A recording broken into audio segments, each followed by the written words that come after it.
Welcome to the Ep4 podcast, the home for cultural chit-chat in and outside Madrid. People will talk.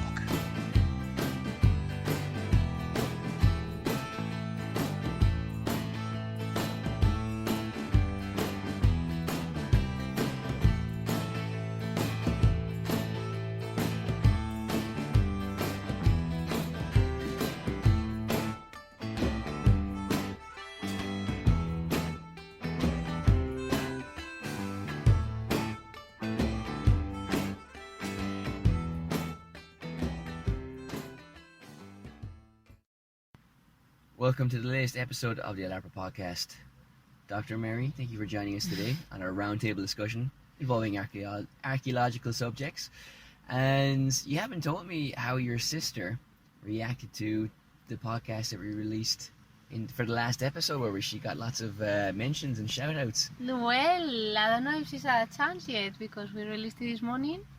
So, well, probably. But I'll check with her tonight. I accidentally paused it there. So what you said, that was my fault, so that's a technical snafu on my part. What you said was, she hasn't heard it yet probably, but you're going to check tonight. So possibly, I will have to issue a public apology on next episode's podcast. Not to worry, not so worry.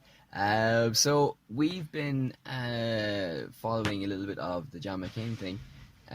Recently this week, I sent you a clip of the eulogy given by his daughter, and also another clip of him voting against plans to repeal Obamacare. Now, I know you don't follow American politics as closely as Spanish politics and other affairs. After all, you're only human. There's only a certain number of hours in a day. I mean, you can't be expected to know everything about everything. That's it. As a relatively green, fresh newbie, okay, I'm taking Not patronizing at all. No, it's all no. But I think you're quite impressed by a lot of elements of both those situations in both those videos, no?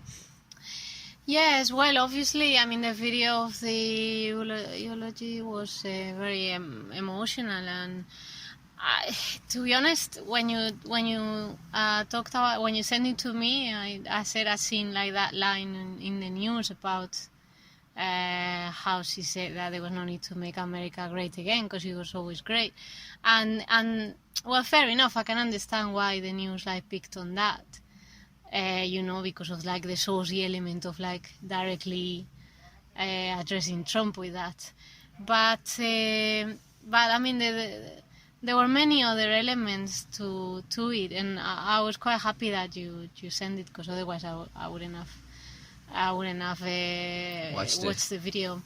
But yeah, I mean, I was just saying to you, even though it speaks of a world that is completely like, alien to me, and I probably don't agree with many of the things that form part of it. Well, I think it was still like, a very interesting thing to listen to, and well, technically, like you said, like very well spoken and very well like built. So. Yeah, I mean, it is very cynical of the media not cynical, but just, they have the narrative and they're going to pick those choice quotes, as you mentioned, because it obviously refers directly to Trump.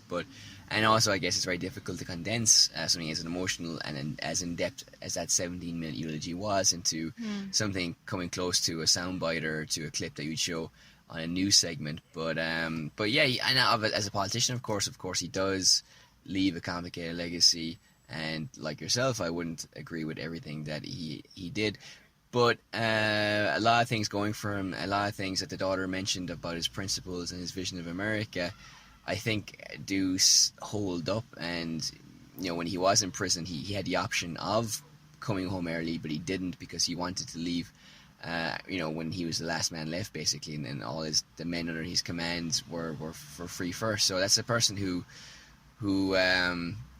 sacrificed himself for a greater good, and that good was American. And of course, anything that's so big a concept as that obviously can be viewed in so many different ways, and at different times means different things. But you can't really criticize somebody who was in that position and who did that for other people. What was incredible is when she was wearing the hat of the daughter, because she mentions that John McCain was many different things: senator, presidential nominee, prisoner of war, father, husband, and all those things. But also in the eulogy, in the short space of that, she wore many hats as well, that of the daughter and that of the commentator, perhaps, of John McCain's political life. And the difference between those two parts was also quite intriguing, because obviously as a daughter she was quite emotional, as any child would be. But when she was referring to his political legacy, she had a little bit more steeliness, less tears, and more determination as well. So perhaps as well you could see her father speaking kind of through her, or she had learned a lot of the characteristics that made him the man that he was. So I think for that reason as well, it's quite an interesting, very personal, very revealing eulogy as well. But also the messages in it very contemporary and very important, because like there is a sitting president who actively dodged serving in the military, and who, apart from not being learned and capable, his mission isn't one of principled action or love. And bearing that out as well is, of course, this famous New York Times anonymous editorial where they say the difference between him and other politicians is that he has no guiding moral outlook. They're referring to Trump, of course, now, and that's why it's so difficult to predict what he's going to do or work with him as well. So the power of the words were charged by many things, the family feeling, and also as well the significance they had in the current political climate as well. So I think it was quite nice as well. The second video was him coming like almost directly from hospital and voting against the repeal of the Obamacare Act as well. What was your reaction to seeing that? Well, it was a summary video just explaining the situation, what he did, and how he opposed the rest of his party, and it was quite peculiar because that particular moment, there's like a gasp by everybody there, because they really don't expect that he's going to vote against that. Yeah. It's almost theatrical. It's a bit comic. Yeah. You also mentioned you saw another video where you could see his sense of humor. But like it's funny as well because he got the nickname of the Maverick in Washington, and for a long time I don't think he really bought into it or really used it. But when he became the presidential nominee for the second time, because he did run, of course, or tried to run in the time of George Bush, he really adopted it as his campaign slogan. And it's kind of funny as well to see how this, that idea became currency, and he wanted to exploit that as well, of course, to kind of sell a brand, which is what you need to do to become president. Speaking of the Obamacare legacy, of course, one thing that John McCain, he so obviously was at odds with Trump on certain things, but also not on others. You could argue, it has been argued in the newspapers, that him plucking Sarah Palin out of her Alaskan obscurity and strangeness kind of precipitated this political moment as well, where you have people like Trump who are Sarah Palin writ large. So again, probably just a campaign ploy that didn't go according to plan, some kind of shock tactic of having this as a running mate. And in the years subsequently, he regretted not running, not having his best friend as a running mate, who was also a very capable politician as well. So I know we've started talking a lot more about this. Sounds like part 2 stuff, but yeah, so that was kind of like the American week that was in it for both of us. It was quite nice. So Indiana Jones as well. I found I didn't notice, I thought it was just like a B-movie serial type movie, but it's actually based on a German archaeologist who was involved with discovering of Troy. Oh, Schliemann, yeah. So you know about this character? Yes. This was like, I would say, I know it's gonna sound a bit like a film, but I would say the first book that got me into archaeology was a book that talked about the main discoveries of the main ancient cities. So it talked about Troy. It talked about just a number of things. No, a number of cities that were Babylon, Yeah. and just like great discoveries of archaeology. And that's really like, I think, the first thing that got me into archaeology, reading that book. Well, apparently he was married twice. I can't remember what happened to the first wife, but the second wife he wanted an intellectual for a wife, and so he set her a few tests and asked her questions about mythology and high culture, and if she could answer those questions, she was wife material. She passed the exam. She was a lot younger than him, and she was smart by the merits of his own examination, and they stayed married until his passing. So unorthodox, we'll give him that. Well. On that lovely romantic note, we will end part 1, and we'll be back with part 2. What are we going to talk about in part 2? Our visit to the planetarium. That is very true, and also a couple of other podcasts that we've listened to before we move into part 3 and finish the show.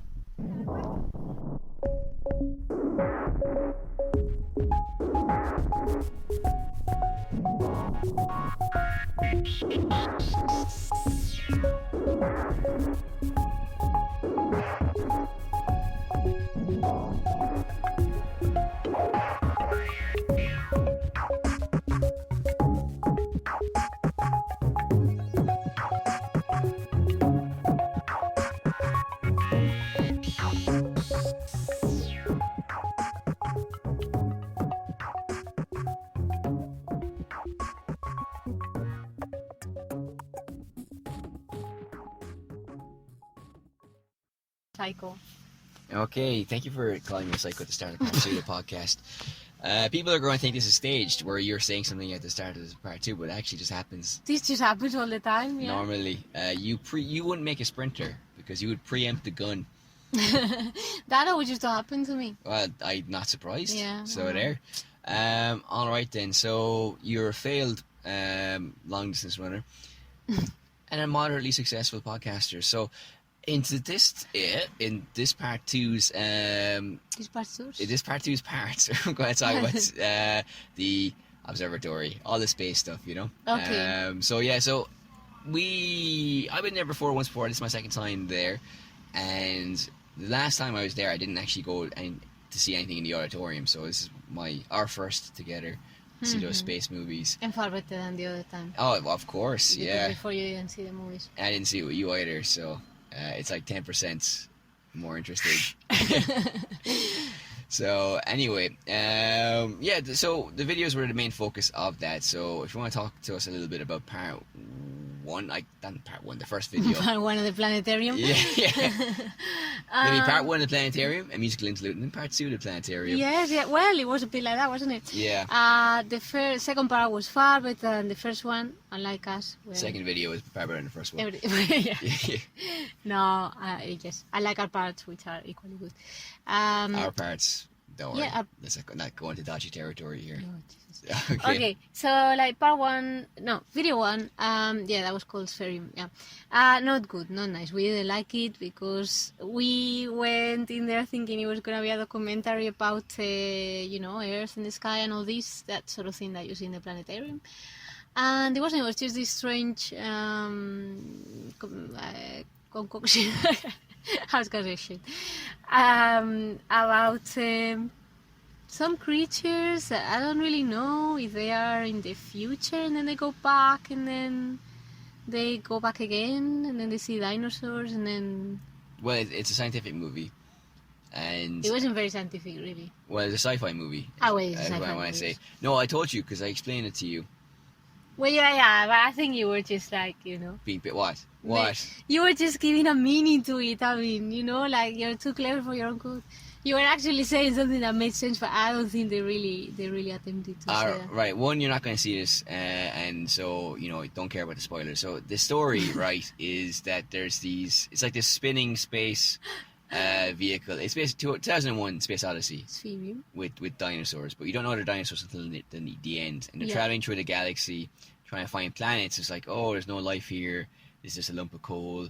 This is too cold. I'm freezing my arse off. And then they actually find, behind that planet, that's planet Earth. Because right at the beginning you see the asteroid hitting the Earth and destroying it. Exactly, yeah.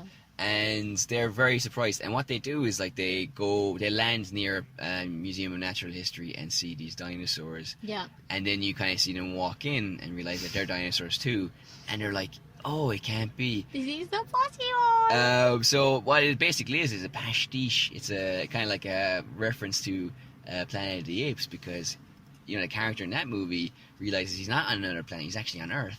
And he realized the monkeys have taken over his planet and not like some other planet.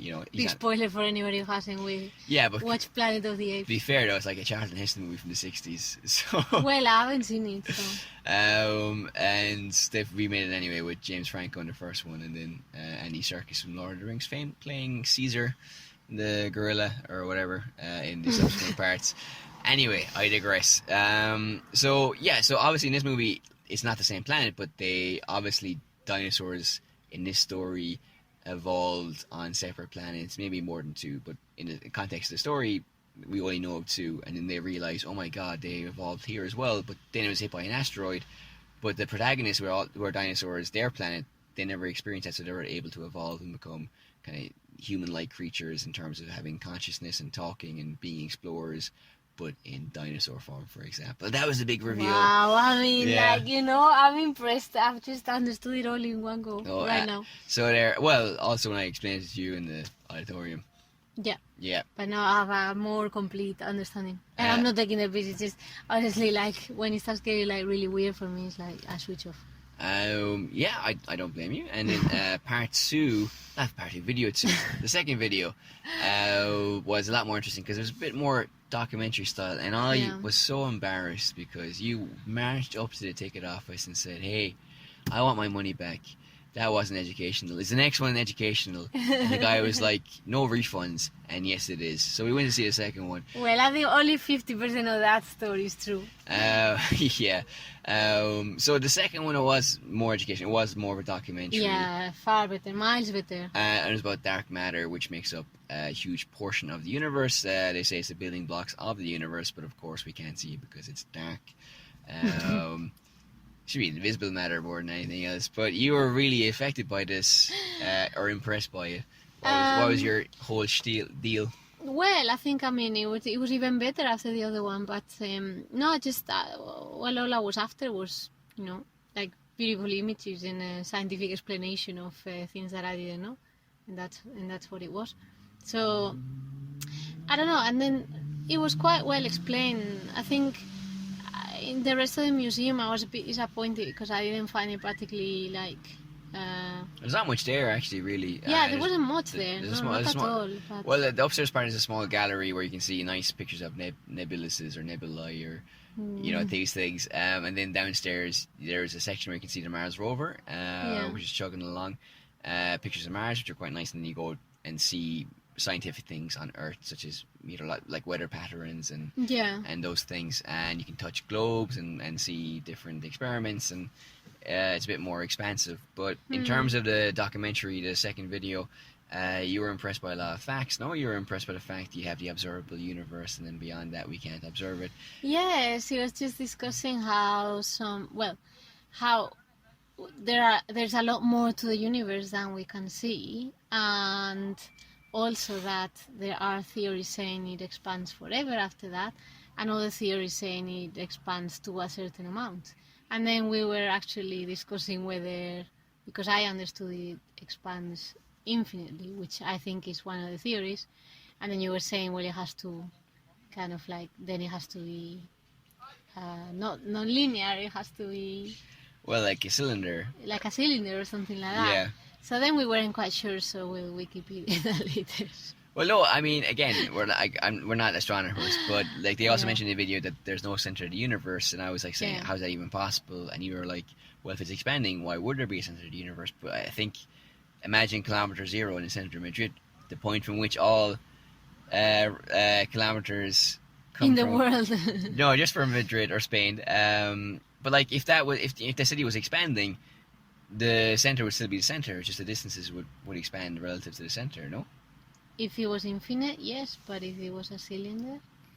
Yeah, but if you're saying the universe is infinite, then there should be a center of the universe, no? Is this a trick question? No, it's an honest question. Yeah, well, I think it's a paradox, because it's impossible. Like, if you don't know how big something is, you cannot say where the center is. But at the same time, if it's constantly expanding, then if it originates in one specific center, then yes, you're right. Like, it doesn't matter how much it expands. If it expands proportionally, then you still have a center. Also, we're saying as well, like, what does it expand into? And you're like saying it expands into nothing, but into infinity. Yeah, but I was and beyond. All right, Buzz. So, but like, no, I was thinking as well. If you do, I mean, it's like also another kind of contradiction, because nothing, if it exists as something that you can go into, then it is something. No, I don't know the answer to this. Well, this is a big philosophical question. But even I've heard, as I said to you as well before we did this, that kind of some theories now are that it isn't expanding, or the expansion is slowing down as well. So it's very difficult to know a lot of these things. But I really like it though, because you listened to a BBC podcast recently, for example. This is all connected, don't worry. About some actress from the Derry Girls and her husband going around talking about conflict humour in Northern Ireland and how conflict can produce black humour. I listened to one with an interview with Vincent Brown done by Blind Boy, and and I've heard ones that you sent to me, the TED Talk about what is happiness and everything as well. And so often with philosophical things or psychological things, as interesting as they are, sometimes like you learn it and you think, I already kind of knew that, or it's kind of intrinsic knowledge maybe, or when you do learn it, it's just like, yes, but there's so many variables or so many unknowns that seem like, I don't know, less satisfying. And that's not their fault, but just where I am maybe at the moment, where I just feel blocked in truly exploring or appreciating those horizons of knowledge or whatever. But when it comes to this kind of thing, where I know so little about astronomy, yet have decided to dedicate part 2 to it of the podcast, those unknowns that are known to people who know more about it, if you follow me, but also the unknowns that aren't known to those people because they're too complex, or we don't have the technology to explore that in great detail. It's a lot more satisfying to have that lack of knowledge, because there's something tangible and concrete waiting to be uncovered, if you know what I mean. So I think that's why I kind of enjoyed this as well a little bit more, because when I've a few things I've listened to or read or whatever, they've been interesting, but also I didn't really feel I learned so much from it. And I also felt as well there's so many qualifications that really it became almost intangible in a sense. But this, even though it's metaphysical in a way, it's space, the knowledge that's there is a bit juicier. It's a bit, there's more you can bite into, if you follow me. No, I do follow you. I think it's more satisfying, because you sort of like a Snickers. I think it's also because it reminds you of something that is there, but that you don't have like in your mind every day. I mean, I know like it sounds a bit like of an obvious thing to say, but yeah, space is there. Like how little you are in the universe and all this. But well, I was gonna say you don't say it to yourself every day. It depends on the time of the year. But I mean, there's I don't know, like it's kind of like a reminder of everything that is around us, and the beauty of it all, to a point. That you just kind of like see all that. And I was saying to you that I found it like quite relieving that there's so much space out there in a strange sort of way. Yeah, and also as well, just how it works scientifically, because they mentioned that they do have telescopes, but also they have they beam radiation signals into the sky, and they can measure the sound, listen to the sound of different entities in space. So the fact that you can do that and literally reach a hand up and touch it, it's like pointing a laser beam at a board in a university class or something like that. It's just that on a grand scale, for example. So it's just in certain ways it seems so present as well, that it's also quite nice. Of course, you have the typical larger than life feelings and reactions to it and everything, and then you can say, well, it makes everything so precious, we need to protect the planet and save it from environmental danger.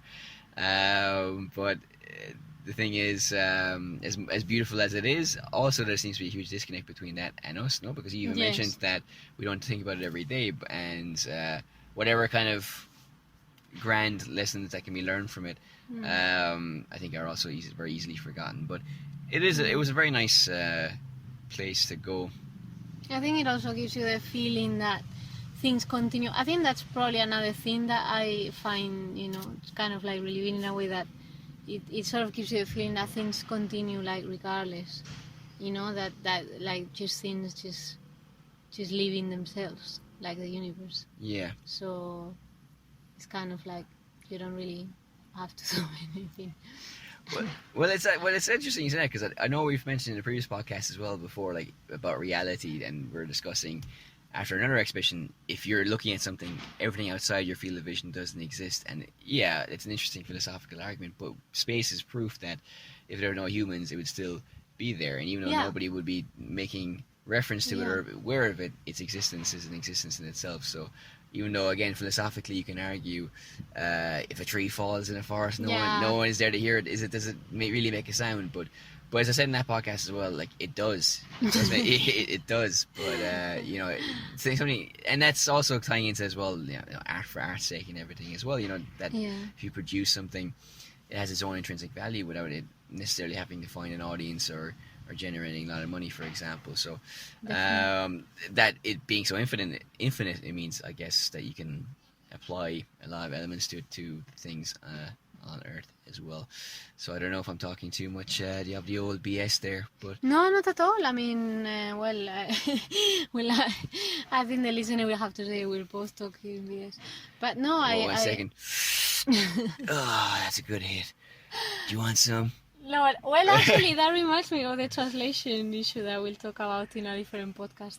Okay. And how when you translate poetry sounds like yours don't. But that's for another day. Okay, that sounds interesting. I'll ask you more about that after we finish. But yeah, I don't know. I think it's funny because I realize, as I say, that the things I'm saying are probably the things that would make people very stressed. Like, well, there's no point to us because the universe still exists. But I kind of like really find it relieving, rather than stressful. You said that about a TED Talk as well, because they were saying that happiness isn't. I just kept on saying I find things relieving. It's like I've got this huge burden on my shoulder. Well, in fact, when I met you on Monday as well, you were bursting to go to the bathroom. You found great relief there as well. So I just biologically and physically and whatever, metaphorically. Time out. Well, you can't tonight, but anyway, please don't give me that look. It's a look of like, keep going. It's a look that's colder than space. Space is meant to be warm. Oh, really? Well, no, it was about 3 degrees. Global warming or something? Mm. This is a joke, by the way. Anyway, no, you're saying in the BBC podcast that, not the BBC, the TED Talk podcast, that, happiness, people assume it's the driving force of life and that you have to be happy and pursue it, but she was making the point that, no, it's not. It's about serving others and contributing back into society and telling ourselves stories, kind of an element of storytelling that involves our place with other people, for example. And again, it's kind of a human extension of that, because, if the universe exists and we're not here to appreciate it, that's relieving for you, but also knowing that we don't have to be happy all the time and just serve other people. It kind of, there's a connection there, I think, between long-standing ideas about what should or should not be, and then when it's kind of uncovered, maybe a truth behind that, there's a we can step back and not necessarily have to be so involved. If we have to be, like, for example, if the universe is dependent on us being there, then we have a lot more responsibility. If we have to be happy all the time, we have a lot more responsibility. But both those kind of other truths or alternative truths kind of relieve us of that and give us more freedom. Okay, I like that connection. I hadn't actually thought of that beyond the fact that I said both of them were relieving. But yeah, I suppose in 2 different dimensions it refers to that idea, to the idea of like taking a step back, and I suppose both of them are about like being less self-centered, I think. That you're not the center of the universe, because literally, we don't know what the center of the universe is. That's very true. It's not either of us anyway, no? No, definitely not one of us. Okay, so I think I have exhausted my space knowledge for now. I don't know if you have anything more to add. No, I think no, that's it. Okay, well, so yeah, we actually mentioned incorporated into the story of the podcast of the universe, the other podcast that we listened to. So the TED Talk one, the BBC one about Derry Girls as well, and the Derry Girls actress being in the BBC one, of course, about Northern Ireland and conflict comedy. And the other one was an interview between Blind Boy and Vincent Brown, which I thought was kind of funny as well, because he mentioned his theory about monotheism becoming a marker of more civilized society as a way to glue people together, and polytheistic were societies that were more separate from other groups and they were lived in their own kind of bubble. You weren't very convinced by that. I have no idea either way, but why weren't you convinced by that? No, well, you explained to me a specific example about Rome. And yeah, he said that the Roman army preferred a monotheistic religion, so they wouldn't have fights in the ranks between, whose god is better than other gods. It's difficult, I know, in the Roman aspect, because as we mentioned previously as well, the Romans loved adopting other cultures and other gods and making them Roman, which is what other religions do anyway as well, of course. But so I don't know if, well, you know more about the ancient worlds. Like, what are your kind of aspersions or your doubts about that? No, I think it's probably a bit simplistic. There was a lot of syncretism and I don't know, there's like the gods of the ancestors and so on in Rome are very important, and they're kind of like, they're just like your own ancestors, and they sort of like, they're supposed to guide you, and they're still gods of like home and so on. So I don't think that the idea of like obviously when Christianism is adopted as the religion of the Roman Empire, then of course there's an element of like unification, but more because of like how that can be used as an institution. It's more the institution than the thing itself, because wasn't there two by that time? Wasn't there two Roman empires?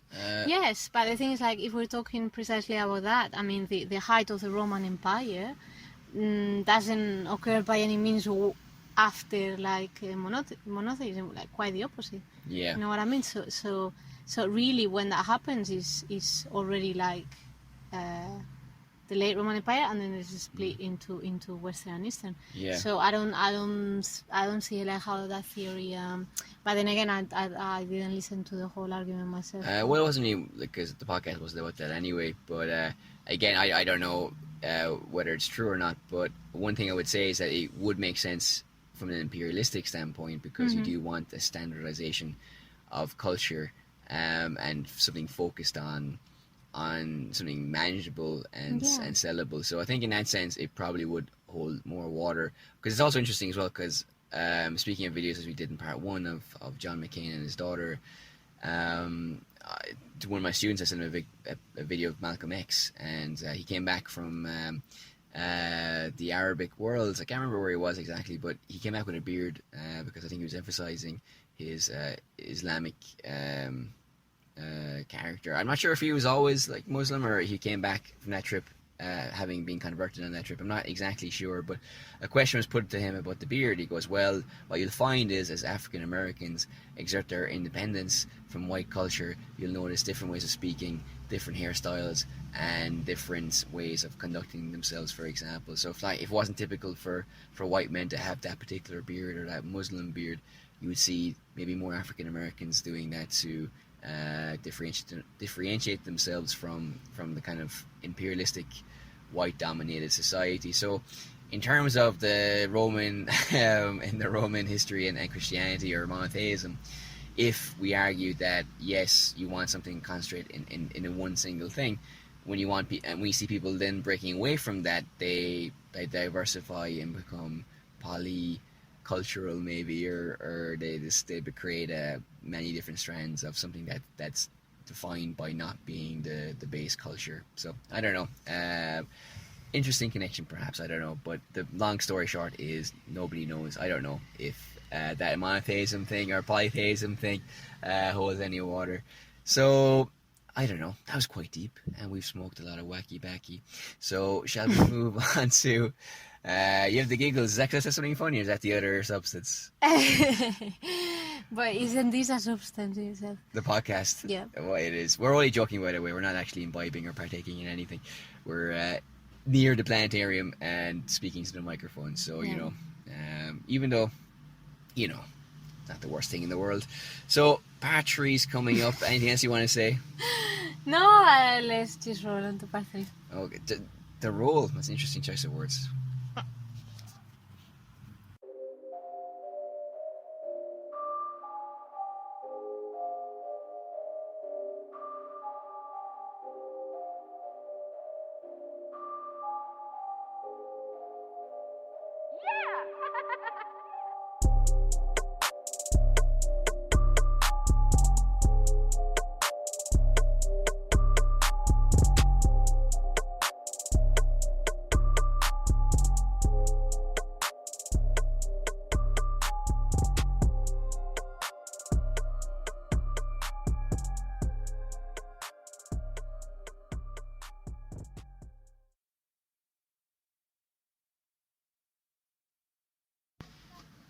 Thank you very much for listening to the first 2 parts. Now we're in the final part of the trilogy. Always the worst part, no? No, the best. The best. Well, just as good. Just as good. They're all equally fantastic. Even if we say so ourselves. So, yeah, do let me know what your sister says. I will. Well, there's a chance that you might know Pretty direct. If she asks for my number, do not give it to her. Our son, that sort of thing. You have a family wedding coming up as well. I do, yeah. My cousin, yeah. This weekend? Not the following weekend. Yeah, I heard you're flower girl for the ceremony. Yes, yeah. They've told me not to wear heels, not to stand out a lot, but yeah. And not to wear white. Or throw flowers. Or refer to yourself as the bride. Yeah, no, I just confuse everybody. Just an ordinary attendee. Attendee. Yeah. Are you doing any speeches? No, I mean, there's no speeches in Spanish weddings. So. Yeah. And also, for people who are not Spanish, in Spanish weddings, you don't have things like the best man or the maid of honor. No, we don't. No. Nothing like that. We're very plain like that. Yeah. Everybody's equal. Everybody's equal. So who looks after the rings? Well, it depends. There are witnesses or kind of like technically godparents. Yeah, we have witnesses too. And the best man. Yeah, so like those godparents are the ones that look after the rings. Oh, okay. And who organizes the bachelor party? Well, just like the friends of the... Yeah. Just so the friends together. Yeah.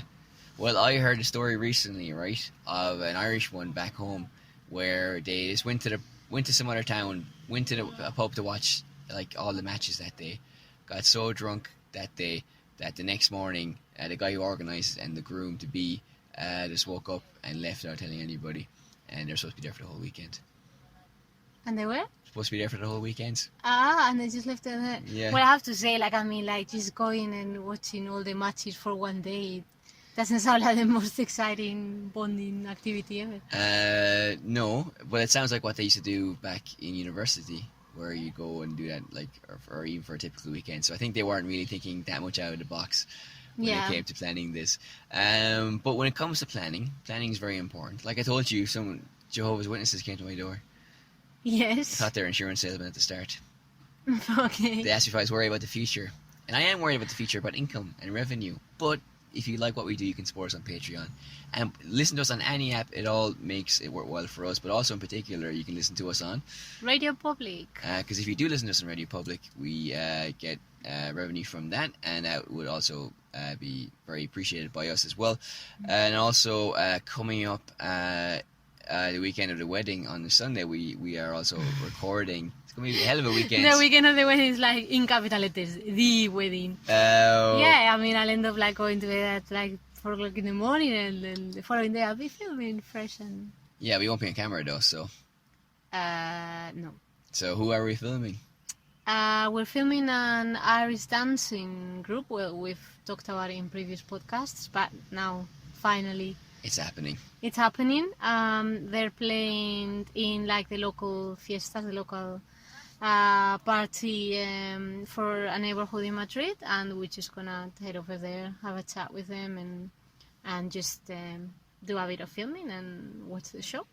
That is very true, and you can find us on our website as well, larpamedia.com, on our Instagram as well, Twitter larpa1, and that is all of that jazz. So, obligatory rap song reference for season 6.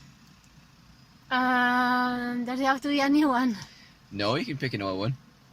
Okay, Fresh Prince of Bel-Air. 2 weeks in a row. Okay, we're going to have to talk about that. Think of new suggestions, new jokes for the end of the podcast. Eminem, but you know. Say my name.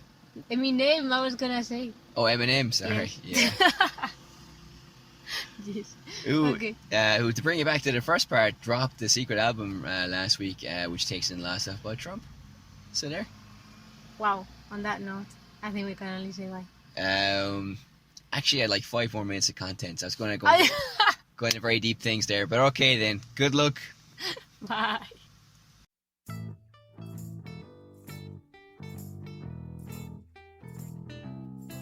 The Alarpa Podcast, the home for cultural chit-chat in and outside Madrid. People will talk.